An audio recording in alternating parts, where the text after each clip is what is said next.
তো দেখো এটা কীভাবে করতে হবে, এটাও ওই একইভাবে মানে সেম নিয়মেই করতে হবে। ভেক্টরে যাওয়ার পর ভেক্টর এ, এরপরে তুমি এখান থেকে ক্রস দিতে পারো, বা হচ্ছে তুমি ক্যাটালগে যে ভেক্টরে যাবা, ভেক্টর ক্যালকুলেশন অনেকগুলো আর কি চাপ দিতে হয়, এটা নিয়ে একটু সমস্যা হয় মানে তোমাদের, আমি যা দেখলাম।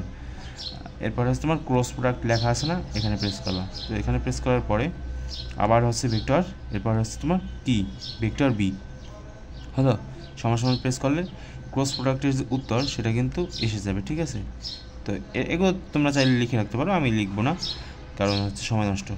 আচ্ছা, তো দেখো তোমাদেরকে একটা কথা বলি, যখন একটা মান ইনপুট করবা তখন টুলসে প্রেস করবা, আর যখন সেটা নিয়ে কাজবাজ করবা তখন ক্যাটালগে প্রেস করবা। ঠিক আছে, এটা হচ্ছে তোমার টুলস আর হচ্ছে তোমার ক্যাটালগের যে ব্যবহার সেটা। আবারও বলি, যখন ইনপুট করবা তখন হচ্ছে তোমরা টুলসে প্রেস করবা, অনেকের মনে থাকে না আর কি। তো এখন আমাদের ক্রস প্রোডাক্ট শেষ।